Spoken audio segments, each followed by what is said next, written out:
नमस्कार दोस्तों, स्वागत है आप सभी लोगों का हमारे इस YouTube चैनल पे। मैं हूं अंशुल त्रिपाठी और जैसा कि लास्ट वीडियो में मैंने आप लोगों से वादा किया था, तो एक नया डेली करंट अफेयर का फ्रेश सेशन लेके मैं आप लोगों के बीच में प्रस्तुत हूं। ठीक है, आई होप आप सभी लोग बढ़िया होंगे। ये इसीलिए पूछ रहा हूँ क्योंकि कोविड एक बार फिर से फैलने लगा है। आप सभी लोग, हम सभी लोग एक बार फिर वही प्रोटोकॉल फॉलो करेंगे जैसा कि हम इनिशियल स्टेज में कर रहे थे। ठीक है, क्योंकि हमारा कंट्री, हम सभी लोग एक और वेव अफोर्ड नहीं कर सकते आज की डेट में। इसलिए हम लोगों को ज़्यादा से ज़्यादा प्रोटोकॉल फॉलो करने हैं और इस वेव को जल्दी से जल्दी भगाना है। ठीक है, तो हम एक नया फ्रेश सेशन लेके आ गए हैं आप लोगों के सामने। आज हमारे पास डेट है कितनी? आज हमारे पास डेट है 22 दिसंबर 2022। ठीक है, तो 22 दिसंबर के जितने भी आर्टिकल हैं, जितना भी न्यूज़ है, इंपॉर्टेंट न्यूज़ जो भी जीएस से कोरिलेट हो सकती है, वो मैं आप लोगों के लिए लेके आ गया हूँ। तो हमने जैसा कि कहा था कि हम अपने सेशन को हमेशा कैसे स्टार्ट करेंगे, तो हम हमेशा मोटिवेशनल कोट के साथ स्टार्ट करने वाले हैं। तो आज का मोटिवेशनल कोट ये है, if your dreams don't scares you.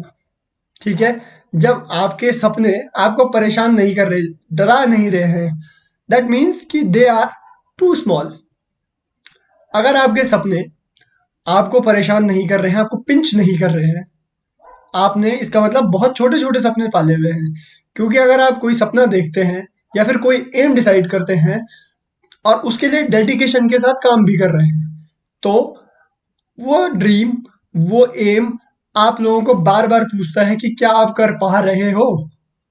अगर वो आपको ये पूछ नहीं रहा है, इसका मतलब वो आपको डरा नहीं रहा है। अगर वो आपको डरा नहीं रहा है, इसका मतलब आप बहुत छोटी चीज सोच के बैठे हो, बहुत छोटा सपना देखे हो। ठीक है, तो अपने सपनों को बड़ा कीजिए। कम से कम इतना तो कीजिए कि आप उसको फॉलो करने के लिए, उसको हासिल करने के लिए बहुत मेहनत करें। किसी भी हद तक गुजर जाए, किसी मेहनत की किसी भी हद तक गुजर जाए उसको हासिल करने के लिए। ठीक है, तो आज का मोटिवेशनल कोट ये है। इसी के साथ हम अपना सेशन स्टार्ट करते हैं। तो आज की पहला आर्टिकल, पहली न्यूज, इलेक्शन कमीशन। सभी लोग जानते हैं कि इलेक्शन कमीशन क्या होता है। इलेक्शन कमीशन का काम होता है कि हमारे देश में, स्टेट्स में क्या करना, इलेक्शन को कंडक्ट कराना। तो सर ये न्यूज में क्यों है? ठीक है, ये न्यूज में है इसीलिए,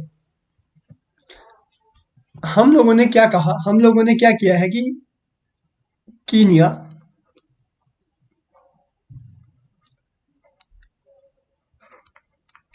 और साउथ अफ्रीका, यहां से एक चीज फॉलो की है हमने। अब वो फॉलो क्या किया है देखो। ठीक है, हमारा जो डेमोक्रेसी है, उसके हम तीन विंग्स पढ़ते हैं। सबसे पहले एग्जीक्यूटिव आती है, फिर लेजिस्लेचर आता है, फिर जुडिशरी आती है। अब इन दोनों कंट्रीज में क्या है कि इन्होंने एक विंग और ऐड किया हुआ है, जिनको ये लोग कहते हैं कॉन्स्टिट्यूशनल बॉडीज। ठीक है, अब रीजन मैं आप लोगों को एक्सप्लेन करूंगा। कॉन्स्टिट्यूशनल बॉडीज जैसे इलेक्शन कमीशन, यूपीएससी और भी बड़े बड़े बोर्ड्स। अब ये सब अलग से एक विंग बनाने का रीजन इसके पीछे ये है कि हम लोग देखते हैं कि एग्जीक्यूटिव अपने आप में इंडिपेंडेंट है, लेजिस्लेचर अपने आप में इंडिपेंडेंट है और जुडिशरी अपने आप में अपने अपने काम को लेके इंडिपेंडेंट है। ठीक है, लेकिन लेकिन ये इंडिपेंडेंट है, सॉरी, लेकिन ये एक दूसरे पे फाइन चेक बैलेंस बनाए रखते हैं। एग्जीक्यूटिव क्या कर रही है, जुडिशरी देखता रहता है।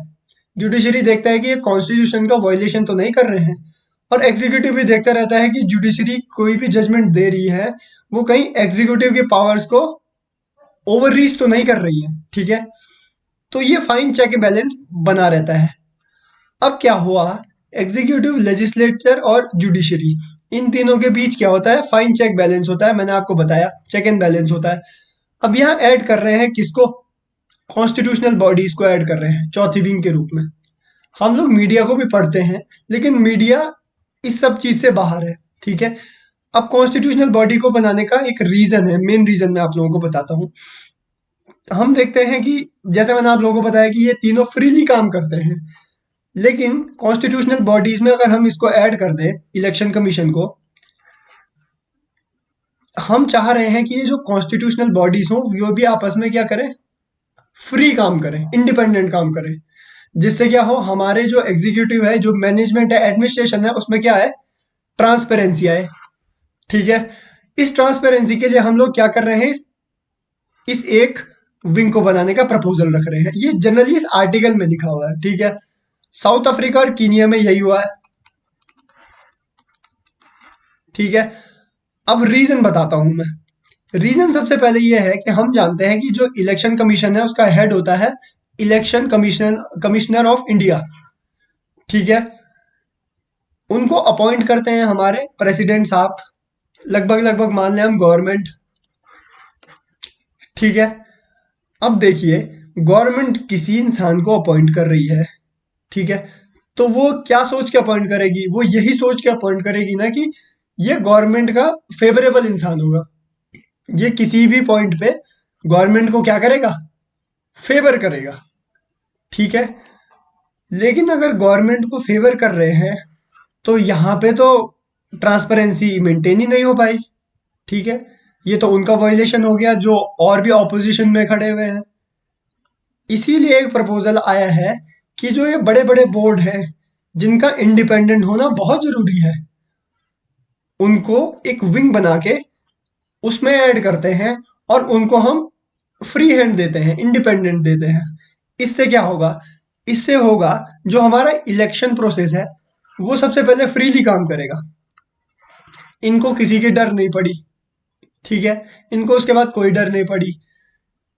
इसीलिए ये प्रपोजल यहाँ पे आया है। आई होप आप लोग समझ गए होंगे मैं आप लोगों को क्या समझाना चाह रहा हूँ। देखिए, यही अब ये नोट्स में मिलेगा आप लोगों को, ये सेम, ये देखो, wing of state, the legislature, the executive and the judiciary, ये तीन विंग होती है हमारे पास। अब नेक्स्ट क्या हो रहा है, जैसा मैंने आप लोगों को बताया कि हम लोगों ने साउथ अफ्रीका और कीनिया के, हमने वहां से फोर्थ ब्रांच, जैसे कि human right commissions, election commissions and so on, और भी सारे काफी बड़े बोर्ड है जिनको हम क्या कर रहे हैं, फ्री या इंडिपेंडेंट कराने के लिए, इंडिपेंडेंट ताकि ये लोग काम करें, उसके लिए हम इनको विंग में ऐड कर रहे हैं, इनको स्तंभ में ऐड कर रहे हैं, ताकि इनके अपने पावर्स हो और ये इंडिपेंडेंट काम कर सके, ताकि इन पे ऐसा लगे कि किसी का भी प्रेशर नहीं है, फ्रीली काम कर सके। ठीक है, अब देखिए, एक बार क्या हुआ, सीबीआई सीबीआई के डायरेक्टर को जो अपॉइंट करते थे, पहले पहले प्रेसिडेंट करते थे। ठीक है, लेकिन विनीत नारायण केस से क्या हुआ, सुप्रीम कोर्ट ने एक वर्डिक्ट दिया। सुप्रीम कोर्ट ने कहा कि जो सीबीआई के डायरेक्टर होंगे वो एक कमेटी बनेगी, कमेटी बनेगी, उसमें कौन कौन होंगे, पीएम साहब होंगे, हमारे हमारे जो ऑपोजिशन है उनके लीडर होंगे, और तीसरा सीजेआई साहब होंगे, चीफ जस्टिस ऑफ इंडिया साहब होंगे।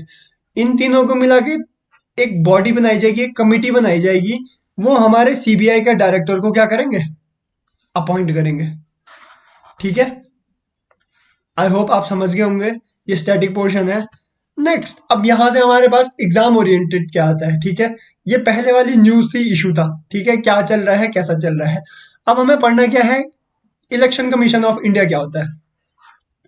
सबसे पहले तो ये इलेक्शन कमिश्नर जो होता है वो इलेक्शन कमीशन ऑफ इंडिया का क्या होता है, हेड होता है। ठीक है, जो आर्टिकल 322 के अकॉर्डिंग हमारे कॉन्स्टिट्यूशन में क्या करता है, अपॉइंट किया जाता है by president, president of India.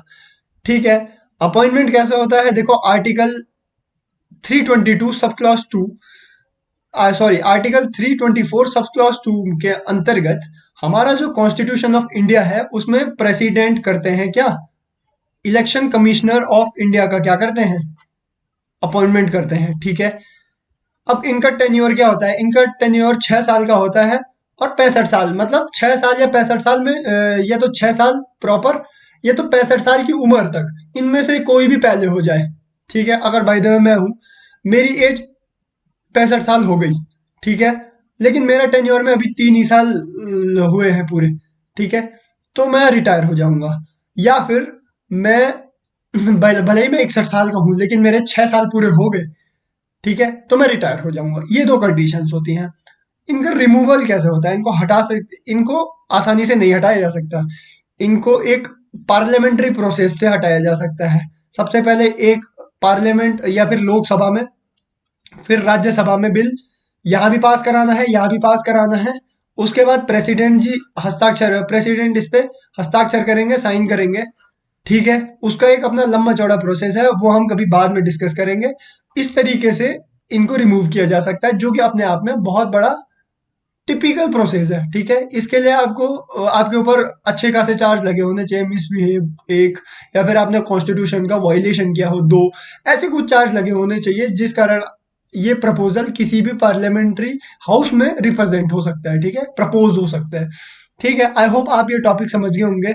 बहुत इजी टॉपिक है। यहाँ से questions election commission of India से सीधा सीधा आ सकता है आपके एग्जाम में। तो नेक्स्ट दूसरा आर्टिकल है आज की डेट का हमारे पास, फ्लूइड बाउंड्रीज। बहुत अच्छा टॉपिक है ये, बहुत इंटरेस्टिंग टॉपिक है ये।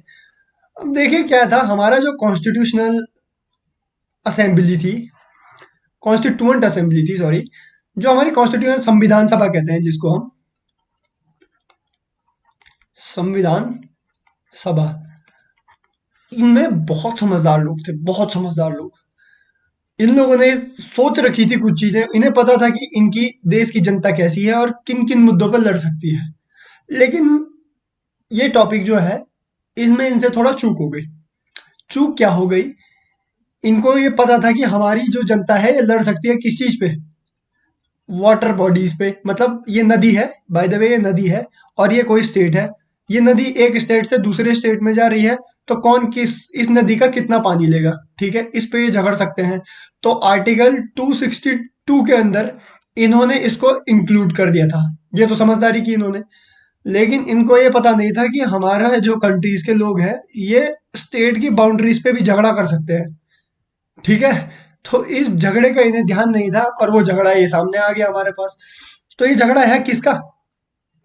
ये झगड़ा है महाराष्ट्र का और कर्नाटका का, ठीक है। ये झगड़ा है महाराष्ट्र और कर्नाटका, क्योंकि ये बेलागावी करके एक जगह है, ठीक है। ये बेलागावी करके एक जगह है। यहाँ पे जो लोग रहते हैं ये ज्यादा महाराष्ट्रन लोग रहते हैं। मतलब जो महाराष्ट्रन, जो मराठी बोलने वाले लोग हैं वो ज्यादा रहते हैं, ठीक है। लेकिन क्या है, जो स्टेट रजिस्ट्रेशन एक्ट था 19 1956 का था। हाँ, 56 का था, ठीक है। जो 1956 का स्टेट रजिस्ट्रेशन एक्ट था, उसके अकॉर्डिंग ये आता है कर्नाटका में, ठीक है। तो अब महाराष्ट्र कह रहा है, महाराष्ट्र गवर्नमेंट कह रही है कि सुप्रीम कोर्ट ऑफ इंडिया को, कि आर्टिकल 3 है हमारे पास, जिसका यूज करके पार्लियामेंट क्या कर सकता है, किसी भी स्टेट की बाउंड्रीज को ऑल्टर कर सकता है। ऑल्टर करने का मतलब, आप इसको काट के इतना कर दो या फिर इसको बढ़ा के इतना कर दो, और ये महाराष्ट्र से, तो ऐसा कुछ काम पार्लियामेंट कर सकता है। पार्लियामेंट के लिए कोई बड़ी बात नहीं है, ठीक है। तो महाराष्ट्र आर्टिकल 3, याद रखना अभी इसको, ठीक है, 3 इस पे झगड़ रहा है।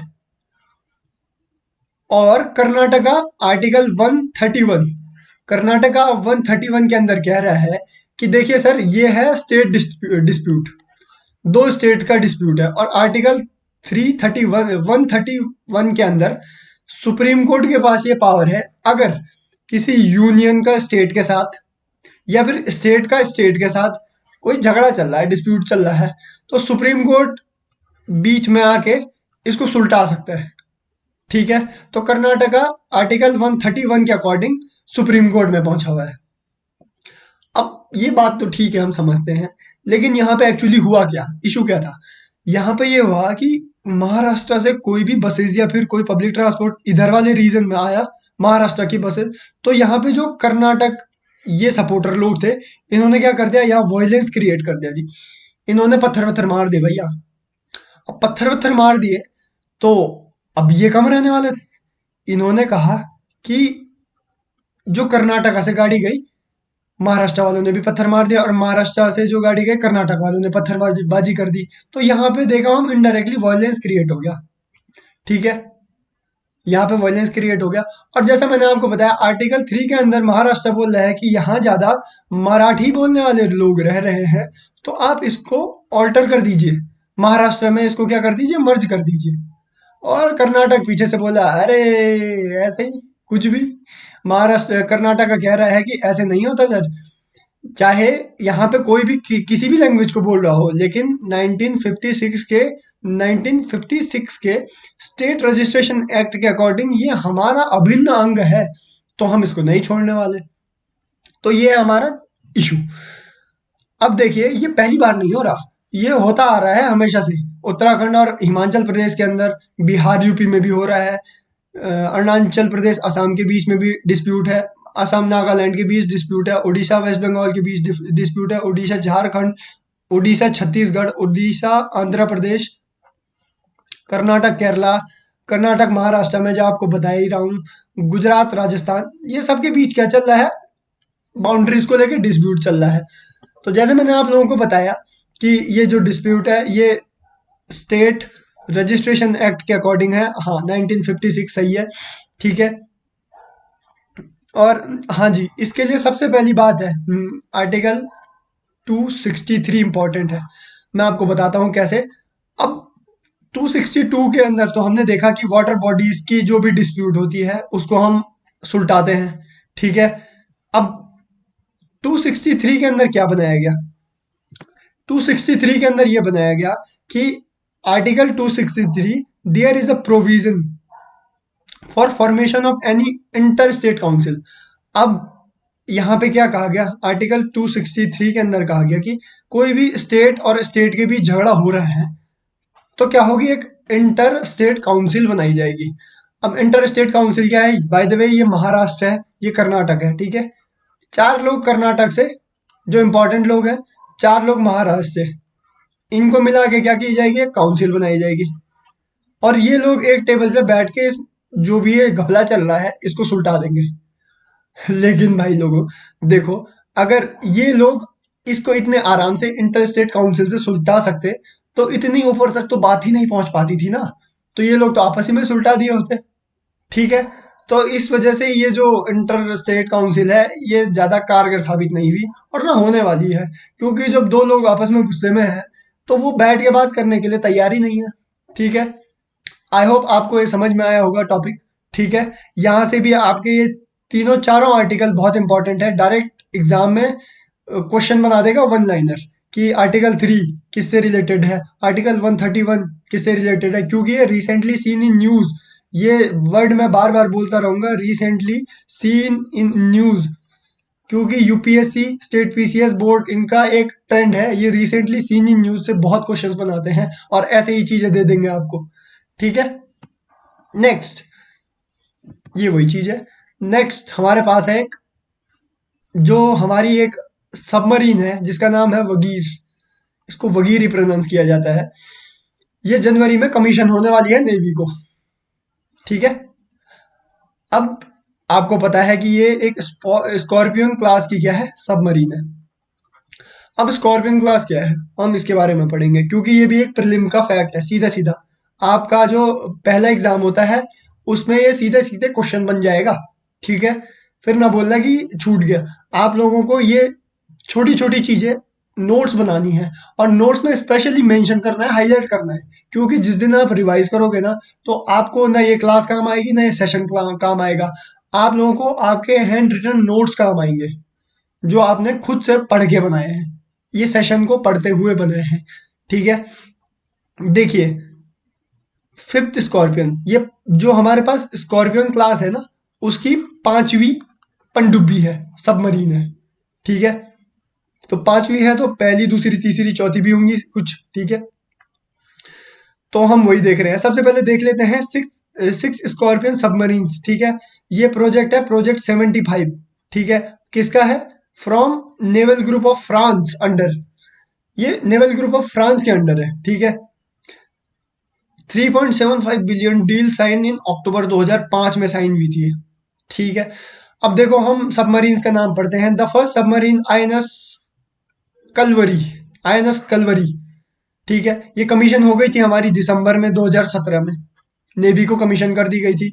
सेकंड थी हमारे पास आईएनएस खंडेरी, जो सितंबर 2019 में कमीशन कर दी थी। तीसरी थी हमारे पास आईएनएस करंज, जो मार्च 2021 में क्या कर दी थी, नेवी को कमीशन कर दी थी। चौथी थी हमारे पास आईएनएस वेला, जो नवंबर 2021 में कमीशन कर दी गई थी। पांचवी है हमारे पास वगीर, जो जनवरी में कमीशन होने वाली है 2023 में। जनवरी में क्या हो रही है, नेवी को कमीशन हो रही है। और छठी है जो हमारे पास क्या है, वक्शीर। नाम बड़े अच्छे अच्छे है भाई। तो जो आईएनएस वक्शीर है, ये भी आने वाले टाइम में क्या होगी, नेवी को कमीशन हो जाएगी। ठीक है, ये क्वेश्चन बना देगा सीधा सीधा आपके पास, जो आईएनएस आईएनएस वगीर है, ये कैसी सबमरीन है। A conventional, B Russian kilo class, C German, D indigenous, और एक और ऑप्शन डाल देगा स्कॉर्पियन क्लासेस। तो आपको ए बी सी डी इसमें चूज करना होगा कि क्या। तो आप लोगों को पता है क्या, स्कॉर्पियन क्लास। ठीक है, देखिए इसकी फोटो देख लीजिए एक बार। ये हमारे पास आईएनएस वगीर। ठीक है, तो आई होप आपको ये टॉपिक समझ में आया होगा। So thank you so much, बहुत बहुत धन्यवाद। आप लोगों ने इस सेशन को बड़े ध्यान से पढ़ा। आई होप आप सभी लोगों ने एंजॉय किया होगा। तो प्लीज इस चैनल को सब्सक्राइब जरूर कीजिए, बेल आइकन जरूर प्रेस कीजिएगा आप सभी लोग, क्योंकि उससे क्या होगा कि इस सेशन का नोटिफिकेशन आप तक सबसे पहले पहुंच जाएगा। और आपके काम की बात है सब कुछ, और आप सब कुछ देख सकते हैं। ठीक है, आप लोगों को कोई भी क्वेरी आती है, आप लोग मुझे इन सोशल मीडिया हैंडल्स पे ज्वाइन कर सकते हो। ये मेरा इंस्टाग्राम है, Tripathi Anshul underscore. Mail ID है मेरी त्रिपाठी अंशुल 642@gmail.com। और वैसे तो मैं स्पून फीडिंग में विश्वास नहीं रखता हूँ बिल्कुल भी। मुझे पता है जो ये सेशन ले रहा हूँ मैं, जो ये नोट्स है इसके, ये आप लोगों का काम बहुत कम आएंगे, क्योंकि एग्जाम से एक रात पहले किसी के पास इतना टाइम नहीं होता कि वो देख ले कि हाँ मैं नोट्स देख लेता हूँ, ये लैपटॉप खोलता हूँ और सेशन देखता हूँ। नहीं नहीं नहीं, आप लोगों ने जो अपने नोट्स बनाए होंगे वो आप लोगों के लिए बहुत प्रीशियस होने वाले हैं। तो मेरी बच्चों से एक रिक्वेस्ट है, आप सभी लोग क्या कीजिएगा, आप सभी लोग जो मैं बता रहा हूँ ये सब मेरे साथ इस क्लास के हैंड टू हैंड नोट्स बना दीजिए। नोट्स बना दीजिए, उसमें की एलिमेंट ऐड कर दीजिए, और आने वाले टाइम अगर कोई भी क्वेरी है तो ये सोशल मीडिया हैंडल्स इसीलिए दिए गए हैं। आप सभी लोग इन पे मुझे फॉलो कर सकते हैं और अपनी क्वेरीज क्वेश्चंस मुझसे पूछ सकते हैं, डायरेक्ट क्वेश्चंस। और हम लोग आप ही के लिए बैठे हुए हैं यहाँ पे। ठीक है, टीचर्स की वैल्यू तभी है जब स्टूडेंट्स उन्हें देख रहे हैं, स्टूडेंट्स उनसे पढ़ रहे हैं, उनका पढ़ाया हुआ किसी को समझ में आ रहा है। ठीक है, तो वैसे मैं इस पीपीटी को इस टेलीग्राम चैनल पे डाल दूंगा, अपलोड कर दूंगा। द हिंदू का पेपर मैं वहाँ अपलोड कर दूंगा। ठीक है, जो लोग पढ़ते हैं वहीं से मैं जनरली आर्टिकल्स उठाता हूँ। ठीक है, तो इस अंशुल त्रिपाठी पीडीएफ में मैं अपलोड कर दूंगा। तो थैंक यू सो मच, ध्यान रखिए अपना।